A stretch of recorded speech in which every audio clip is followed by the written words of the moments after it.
오늘은 열왕기상 8장 말씀입니다. 솔로몬이 성전 건축을 마치고 언약궤를 이 성전으로 모셔드리는 그런 말씀입니다. 1절에 보면 이에 솔로몬이 여호와의 언약궤를 다윗성 곧 시온에서 메어 올리고자 하여 이스라엘 장로와 모든 지파의 우두머리 곧 이스라엘 자손의 족장들을 예루살렘에 있는 자기에게로 소집하니, 이제 백성들 그 지도자들을 소집했다라고 하는 것입니다. 2절에요. 이스라엘 모든 사람이 다 에다님월 곧 일곱째 달 절기에, 일곱째 달 절기는 무슨 절기입니까? 장막절이라고도 하고 초막절 절기, 우리로 말하면 가을 때의 추수감사주일 절기와 같이 이 3대 절기, 이스라엘의 3대 절기 중에 하나인 초막절 절기에 이 하나님의 법궤를 성전으로 메어 올렸다라고 하는 것입니다. 그런데 거기 에다님월 이런 표현을 썼는데 이거는 가나안 언어라는 것입니다. 가나안의 영향을 좀 받았죠. 지금 이렇게 표현을 하고 있습니다. 3절에 이스라엘 장로들이 다 이름에 제사장들이 궤를 매니라. 아버지 다윗 때는 수레에 싣고 가다 어떻게 됐습니까? 무사가 죽는 그런 사건이 발생했죠. 그래서 솔로몬도 그것을 이제 듣고 또 알았을 것입니다. 그래서 메고 올렸다라고 하는 것입니다. 4절에 여호와의 궤와 해막과 성막 안의 모든 거룩한 기구를 메고 올라가되 제사장과 레위 사람이 그것들을 메고 올라가매.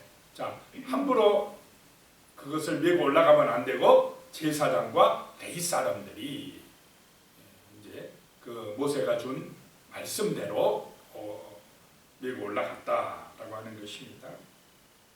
8절입니다. 솔로몬 왕과 그 앞에 모인 이스라엘 회중이 그와 함께 그 궤 앞에 있어 양과 소로 제사를 지냈으니 그 수가 많아 기록할 수도 없고 셀 수도 없었더라. 얼마나 좋겠습니까? 하나님의 성전을 짓고 그 법궤를 모셔드리고, 일단 그 성전 앞에 법궤를 모셔놓고 하나님 앞에 뭐를 드렸다고요? 제사를 드렸다. 제물도 엄청나게 많이 드렸다. 그러면은 다윗 때는 어떻습니까? 다시 나중에 그 예루살렘 성으로 하나님의 법궤를 모셔 드릴 때 다윗이 기분이 좋아가지고 어떻게 했습니까? 막 춤을 췄다고 했습니다. 백성들도 기분이 좋아가지고는 하나님의 법궤를 모셔 드린다고 막 춤추며 기뻐하고 즐거워했습니다. 그런데 여기는 제물도 많이 드리고 성전도 엄청나게 잘 지어서 모셔드리는데 백성들이 기뻐했다는 표현이 있습니까? 없습니까? 그런 표현이 없다라고 하는 것입니다. 왜 그랬을까요? 백성들이 힘들어서 20년 동안 가까이 그냥 아마 성전하고 이 궁궐하고 같이 짓기도 하면서 세월이 20년 가까이 지났으니 굉장히 백성들도 피곤하고 힘들어서 그랬을 것이다 라고 하는 것입니다. 자, 7절에요. 6절에 보면 제사장들이 여호와의 언약궤를 그 처소로 메워 들었으니 곧 성전의 내소인 지성소 그룹들의 날개 아래라. 자, 성전의 내소 지성소 그 그룹들의 날개 아래로 하나님의 법궤를, 이 언약궤를 모셔드렸다라고 하는 것입니다.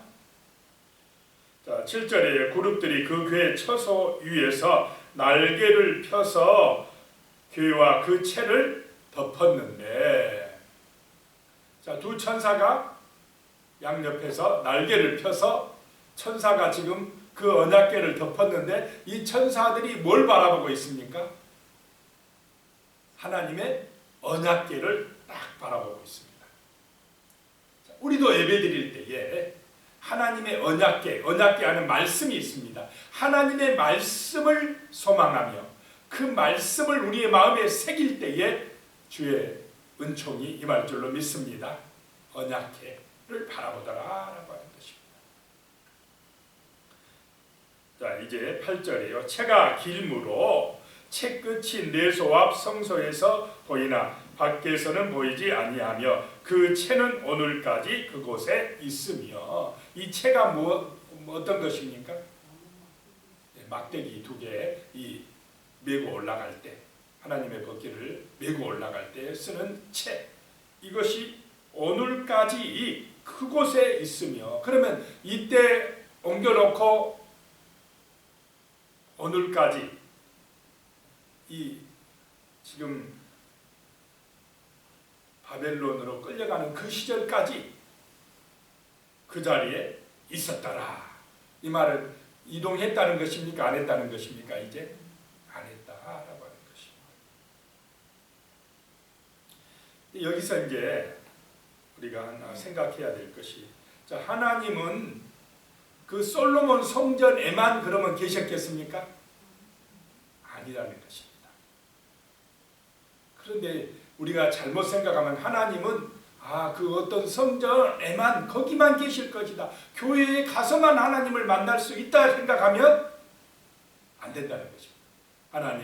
하나님의 이름을 찬양하고 모여서 예배드리는 곳, 예배당이 교회고, 하나님은 교회에도 계시고 우리의 삶의 일터에도 계시고 하늘에도 계시고 땅에도 계시는 분이심을 믿으시기 바랍니다. 그런데 자칫하면 사람들이 어떻게 생각하냐면, 다른 신을 믿는 사람들은 그런 경우들이 많습니다. 어떤 장소에다 그냥 하나님을 가둬버리고 신을 그냥 그 장소에만 가야 있는 그런 하나님으로, 그런 신으로 여길 수가 있다는 것입니다. 그렇지 않고 하나님은 안 계신 곳이 없으시다라고 하는 거 잊지 마시기 바랍니다. 자, 9절에 그 교회 안에는 두 돌판 외에 아무것도 없으니 이것은 이스라엘 자손이 애굽 땅에서 나온 후 여호와께서 저희와 언약을 맺으실 때에 모세가 호렙에서 그 안에 넣은 것이더라. 두 돌판은 하나님의 말씀이 새겨져 있습니다. 십계명이 새겨져 있습니다. 자, 중요한 것이 언약을 맺었다라고 하는 것입니다. 그거 외에는 없더라. 이제 자, 하나님의 말씀으로 충분할 줄로 믿으시기 바랍니다. 언약이 중요하다는 것입니다. 아무리 솔로몬 성전을 엄청나게 잘 지어놨다 할지라도 이 언약을 잊어버리면 그 성전은 아무리 건물이 커도 아무것도 아니라는 것입니다. 하나님의 언약, 말씀 잊지 말아야 한다라고 하는 것입니다. 10절에요. 제사장이 성소에서 나올 때에 구름이 여호와의 성전에 가득하매. 구름은 하나님의 임재를 상징합니다. 하나님이 그곳에 임재하셨다라고 하는 것입니다. 자, 12절부터 이제 보면은 솔로몬의 연설이 나옵니다. 21절까지 솔로몬이 이제 연설하는데, 12절에 보면 그때에 솔로몬이 이르되 여호와께서 깜깜한 데에 계시겠다 말씀하셨사오나. 하나님이 깜깜한 데에 계셨다는 것입니다. 하나님 앞에 깜깜한 데가 있습니까? 하나님이 계신 곳이 빛이 나는 곳입니다. 그런데 이게는 솔로몬의 자기 생각입니다. 자, 우리가 잘못하면 자기 생각대로 하나님을 그냥 그렇게 판단하고 그런 하나님으로 생각할 수가 있다는 것입니다. 그래서 잘못하면 내가 복음이 되는 것입니다. 내가 생각하는 하나님이 아니라 하나님의 말씀이 말씀하시는 하나님을 만나시기 바랍니다. 솔로몬은 아이고 하나님 깜깜한 데 계시면 얼마나 힘들었을까. 내가 이제 이 성전을 잘 지어줬으니까 하나님 이 성전에 계시옵소서라고 하는 그런 뜻입니다. 13절에요. 내가 참으로 주를 위하여 계실 성전을 건축하였사오니 주께서 영원히 계실 처소로소이다. 하나님이 이제 이 성전에 영원히 계시옵소서. 그런데 하나님의 언약을 잊어버리면 하나님이 그 솔로몬 성전을 지켜주십니까? 떠나버립니까? 떠나버린다는 것입니다. 언약, 이 하나님과 맺은 언약, 그 말씀을 잘 지키는 것이 중요하다는 것입니다. 그럴 때 하나님이 함께 하신다 하는 말씀입니다.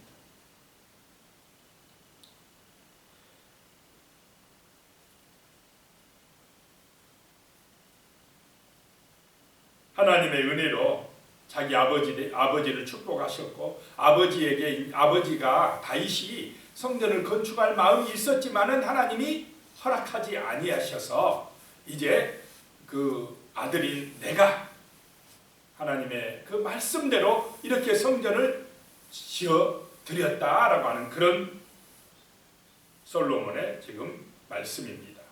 연설입니다. 그리고는 22절에 가면 이제 솔로몬의 기도가 나옵니다. 22절에 솔로몬이 여호와의 제단 앞에서 이스라엘의 온 회중과 마주 서서 하늘을 향하여 손을 펴고, 솔로몬이 이제 하늘을 향하여 손을 펴고 기도합니다. 23절에 보면요, 이르되 이스라엘의 하나님 여호와여, 이로 하늘과 아래로 땅에 주와 같은 신이 없나이다. 주께서 온 마음으로 주의 앞에서 행하는 종들에게 언약을 지키시고 은혜를 베푸시나이다.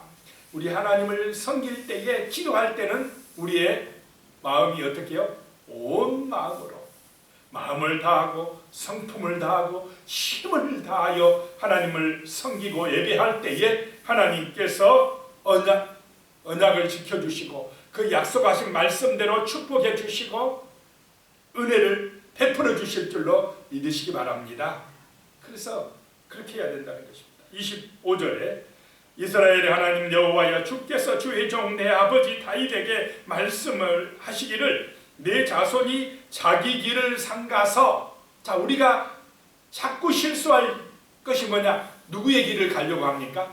자기의 길, 자기의 길, 이게 세상의 길, 자기 뜻대로 그렇게 하려고 하는 것을 삼가하고, 내가 내 앞에서 행한 것 같이 그 하나님의 언약을 붙들고 내 앞에서 행하기만 하면 내게서 나서 이스라엘 왕이 앉을 사람이 내 앞에서 끊어지지 아니하리라 하셨사오니, 이제 다윗을 위하여 그 하신 말씀을 지키시옵소서. 자, 하나님은 다윗과 한 언약을 지켰습니까? 안 지켰습니까? 지키십니다. 하나님은 걱정 안 해도 됩니다. 하나님은 언약을 반드시 지키십니다. 그러면 누구만 잘하면 되겠습니까? 우리만 잘하면 됩니다. 우리만 그 하나님의 말씀만 잘 지키고 그 말씀대로만, 말씀을 잊어버리지 않고 말씀에 순종하는 삶만 살면 하나님이 그 언약대로 말씀대로 지켜주십니다. 은혜 주신다는 것입니다. 27절에 보면요, 하나님이 참으로 땅에 거하시리이까 하늘과 하늘들의 하늘이라도 주를 용납하지 못하겠거든 하물며 내가 건축한 이 성전이오리이까. 자, 하나님은 원래 하나님은 하늘과 하늘이라도 다 하나님의 그 손길 안에 있다라고 하는 것입니다. 그런데 내가 지은 이 성전 안에 하나님이 계실 수 있겠습니까? 그런데 하나님이 보실 때에 다윗과 솔로몬의 그 마음은 어떻습니까? 그래도 하나님을 위하는 그 마음은 하나님이 기뻐하신다는 것입니다.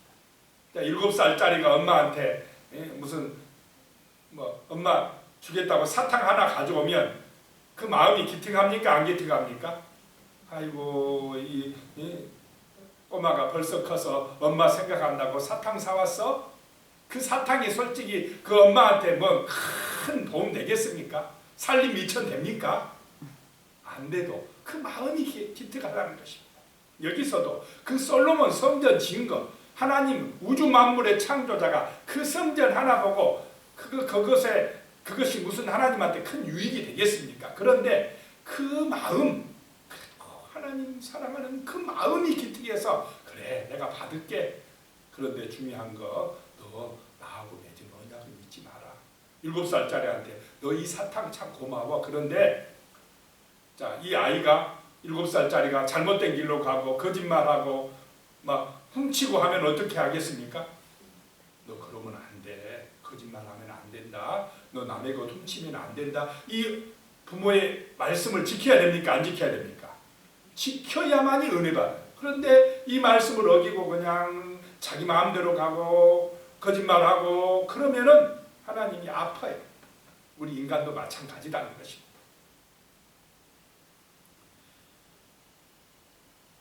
자, 31절에 계속 기도합니다. 만일 어떤 사람이 그 이웃에게 범죄함으로 맹세시킴을 받고, 범죄를 했는데 그래서 맹세시킴을 받고 그가 와서 이 성전에 있는 주의 제단 앞에서 맹세하거든. 범죄를 했다고 사람들 앞에 맹세를 받는데 증거가 없어요. 확실한 물증이 없습니다. 그러면은 하나님 앞에서 와서 기도한다는 것이, 기도하게 될 때 하나님이 판결하여 주시옵소서라고 하는 것입니다. 그래서 하나님이 심판하사 악한 자는 죄를 정하여 주시고 의로운 자는 하나님께서 의로운 바대로 갚아주시옵소서라고 하는 것입니다. 증거가 없어도, 자, 어떤 사람이 의심을 받을 때는 어디 앞에 와서 판결받으라고요? 이 성전 앞에서 판결받게 해주시옵소서. 하나님이 판결하여 주시옵소서. 33절에는요. 만일 주의 백성 이스라엘이 주께 범죄하여 적국 앞에 패하게 되므로, 이스라엘이 범죄해서 적국에게 패했을 때 이 성전에 와서 기도하면 하나님이 들으시고 사하여 주시옵소서라고 기도하는 것입니다. 또 35절에 만일 그들이 주께 범죄함으로 말미암아 하늘이 닫히고 비가 오지 않을 때에 이곳에 와서 기도하면 하나님이 들으시고 사하여 주시옵소서. 자, 이런 일들이 지금 솔로몬의 기도가 나중에 그대로 됩니까? 안 됩니까? 그대로 이루어진다는 것입니다. 적국에게 패하게 되고 또 하늘이 닫히고 비가 없을 때에 그런 일이 일어납니다. 왜 그런 일이 일어났냐? 이스라엘이 뭐 함으로요? 범죄함으로. 이 말씀 언약을 잊어버림으로, 자기들 생각대로 마음대로 세상 따라감으로, 지금 솔로몬의 여기서의 기도가 나중에 보면 그대로 이스라엘에게 이루어진다는 것입니다.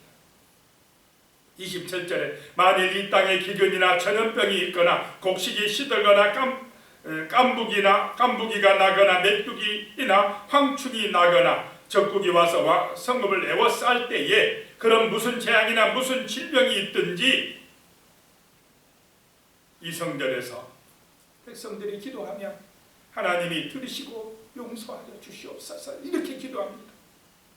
41절에 또 주의 백성 이스라엘에 속하지 아니한 자, 주의 이름을 위하여 먼 지방에서 온 이방인이라도 여기서 기도하면 하나님이 들어주시옵소서라고 지금 이야기하고 있습니다.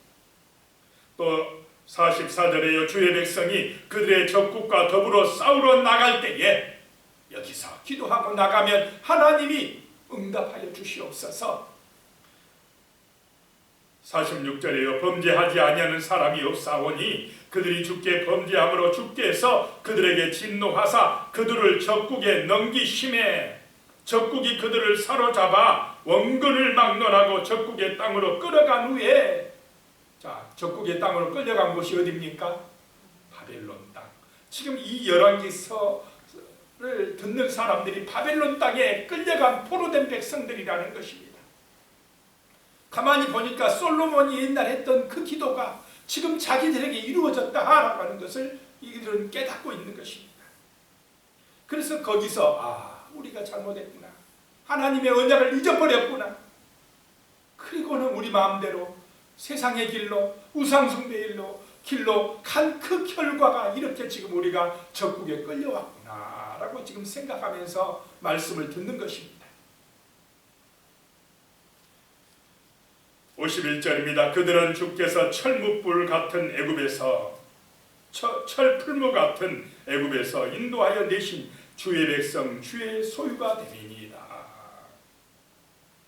이렇게 기도하고 이제 솔로몬의 축복이 54절부터 나옵니다. 55절에요. 서서 큰 소리로 이스라엘의 온 회중을 위하여 축복하여 이르되,